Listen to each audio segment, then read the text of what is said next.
What's up, y'all? It's your man Alex, and I want to hit you up with another video. A while back, a friend of mine, we got into a conversation. I don't know how it started, but he had said, man, you know what?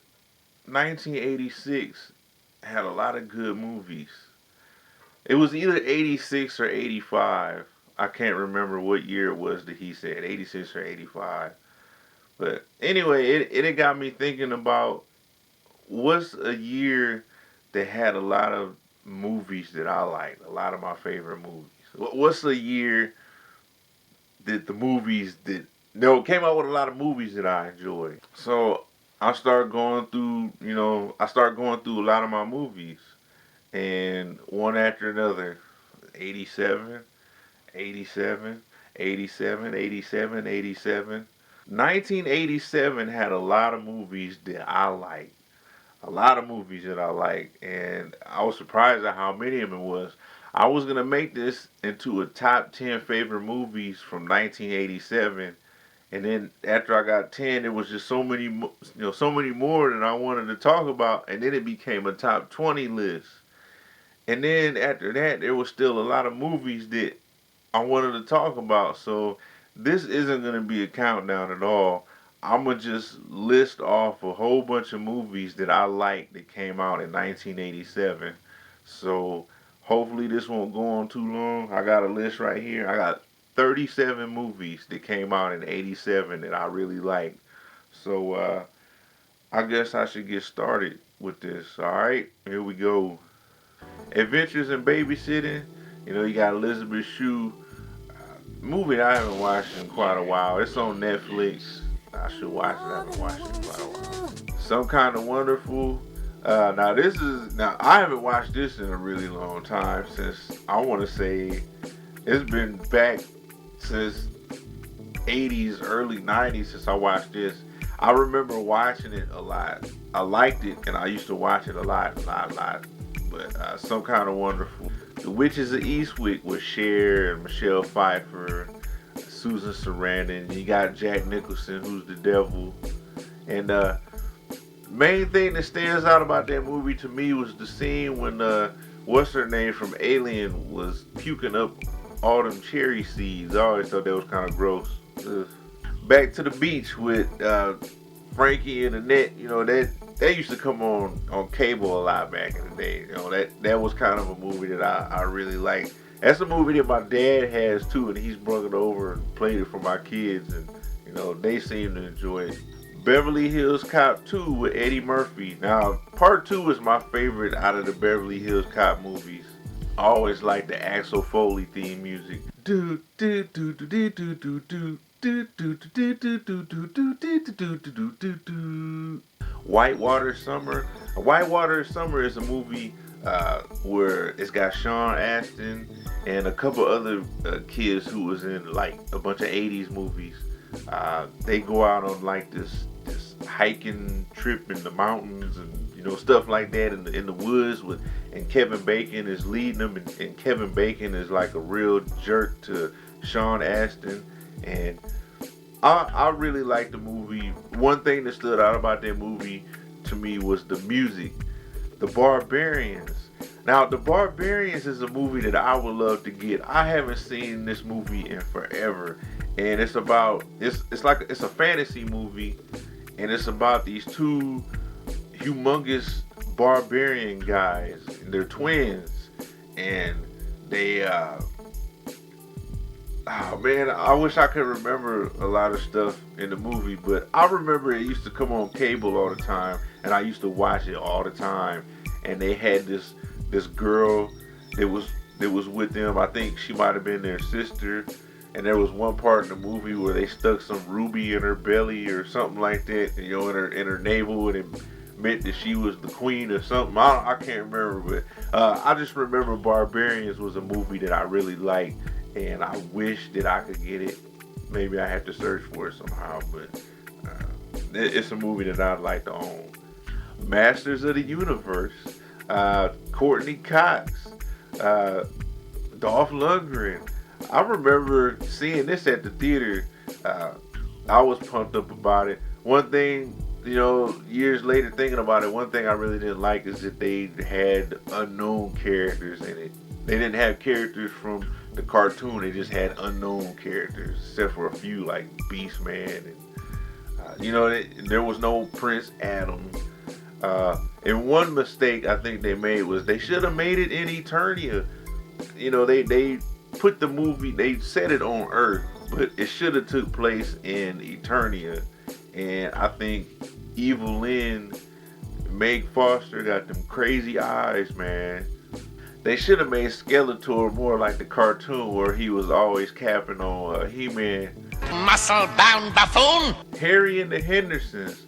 Harry and the Hendersons I thought was an awesome movie back in the day when I was a kid. I used to watch Harry and the Hendersons all the time.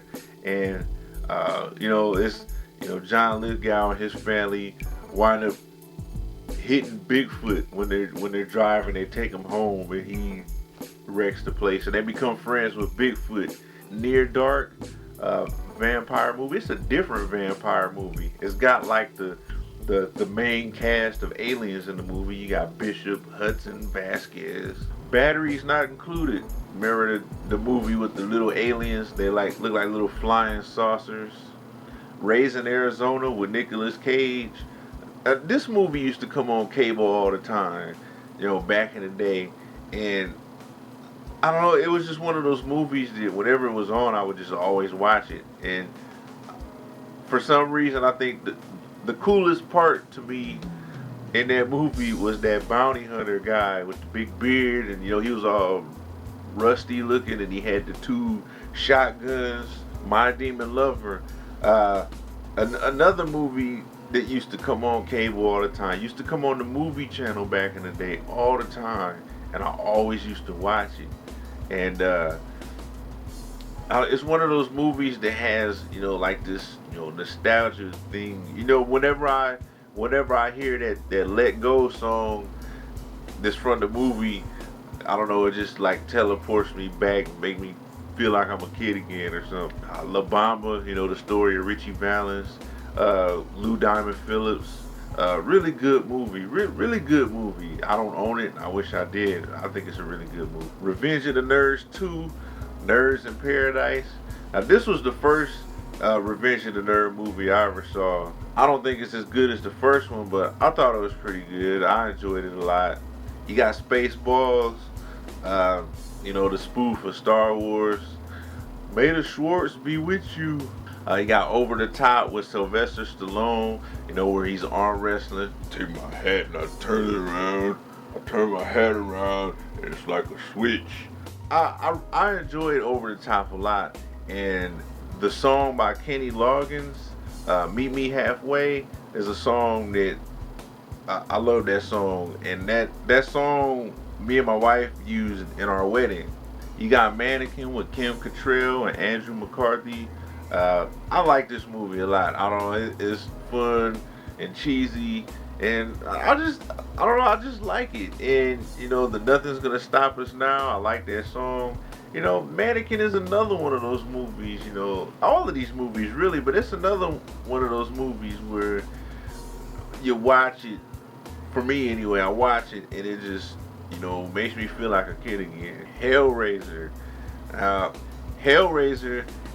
At that time that movie came out, I think that was probably the most disgusting movie that I had ever saw.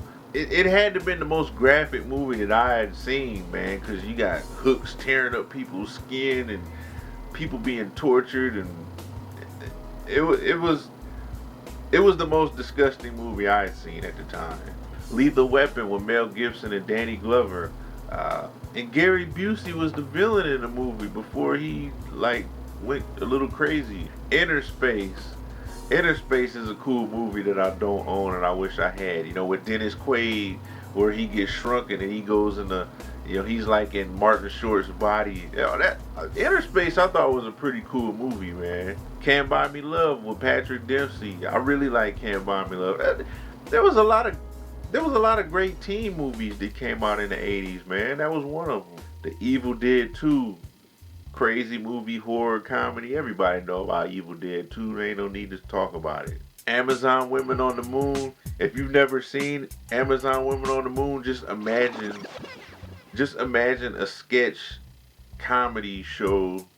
This a full length movie, say like a Saturday Night Live, but it's a full length movie. The movie is nothing but sketches. You know, Amazon Women on the Moon is like this movie that's being played, but everything else is like commercials, and the commercials last longer than the movie. And I think it's pretty funny. I like it. I've always liked it. You got the gate. You know, after you seen that movie, you thought there was a dead construction person in your wall. You've been banned. Planes, Trains, and Automobiles with Steve Martin and John Candy. Really good movie. Two guys stuck together, you know, trying to get back home for Thanksgiving. Ain't too many Thanksgiving movies I can think of. That was a good movie. John Hughes movie. The Hidden. Hidden was a great movie. You got the dude from Twin Peaks chasing down an alien who jumps from body to body like Horace Pinker. Now we're in the final 10 movies. I believe that these are in order. What will be my top 10 favorite movies from 1987. Number 10, you got The Princess Bride.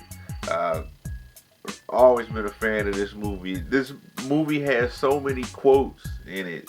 Inconceivable. Number 9 is Creepshow 2. Love Creepshow 2. Not as good as the first one, I don't think, but it's got some pretty good stories in it. I love the Rav. Thanks for the ride, lady. I just thought that one was funny. Thanks for the ride. Every time you see him, he's messed up even worse. Thanks for the ride, lady. I mean, he's so messed up by the end of the movie, he just looks like, hey, lady, thanks. Thanks for the ride. Number 8 is Robocop. Robocop was really good. I work for Dick Jones.